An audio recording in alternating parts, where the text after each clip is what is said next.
अब्बास साहब, मैंने वैसा ही किया जैसा आपने कहा था। अदनान को ये सुनकर बहुत बुरा लगा। उसे गुस्सा आ गया। लगता है उसने मुझ पर यकीन कर लिया और फिर गुस्से में आकर यहाँ से चला गया। वाह, क्या कहने हैं, जबरदस्त जबरदस्त। तुम जमरुद की दोस्त हो, इसीलिए मुझे बहुत पसंद हो। और जब तुमने मुझे ये कहा कि वो गुस्से में आकर चला गया तो तुम मुझे और भी अच्छी लगने लगी। बस एक बात बताओ मुझे, तुम्हें क्या लगता है वो दोनों अलग हो जाएंगे? खैर जो भी है, तुमने काम अच्छा किया है। आइंदा भी इसी तरह मेरे लिए काम करते रहो, अच्छी बात है।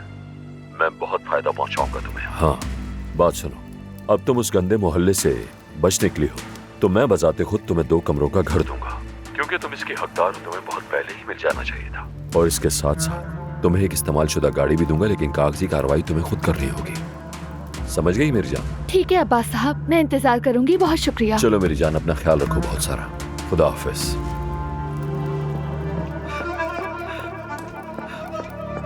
काम हो गया? बिल्कुल हो गया। अलग हो जाएंगे वो दोनों, बल्कि नफरत करने लगेंगे वो एक दूसरे से। शक्ल भी नहीं देखेंगे एक दूसरे की। मैं भी थक गया था उन दोनों की हर वक्त की बक बक बक बक सुन सुन के, तो मेरा दिमाग खराब हो गया था। घर का माहौल खराब हो रहा था। मलिहा से तुम दूर रहो। ओह, अब ये बात कहां से आ गई आपके जहन में? वो लड़की मेरी मुलाजमा है, आप मुझ पे शक कर रही हैं?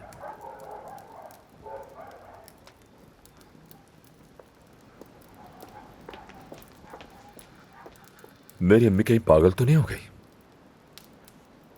मलिहा इज्जतदार लड़की है और मैं भी इज्जतदार आदमी हूं। वो बस मेरी मुलाजमा ही तो है। ये तो अम्मी मुझे आइडिया देकर चली गई, या शायद मुश्किल में डाल दिया। कहीं मैं बुढ़ा होकर अम्मी जैसा ही तो नहीं बन जाऊंगा।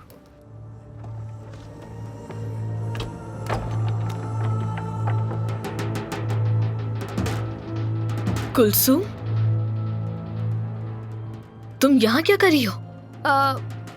अपने भाई का इंतजार कर रही थी, लेकिन लगता है कि वो नहीं आएगा। अच्छा, तुमने अदनान को देखा है? उसने कहा मैं उसका इंतजार करूँ, अभी तक नहीं आया। नहीं तो मैंने तो नहीं देखा, मैं कब से यही हूँ। जमरुद, अब मैं चलती हूँ, घर में सब इंतजार कर रहे हैं। फिर मिलेंगे, ख्याल रखना अपना।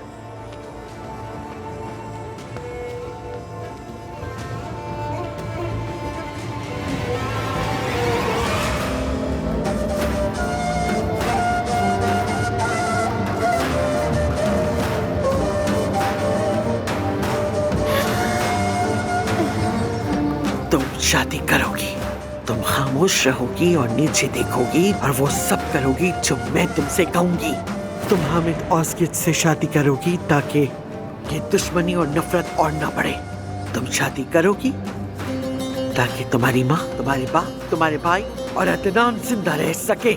तुम शादी करोगी ताकि ये खानदान मजबूत खड़ा रहे उस सब के बाद जो मैंने इसे बचाने के लिए किया।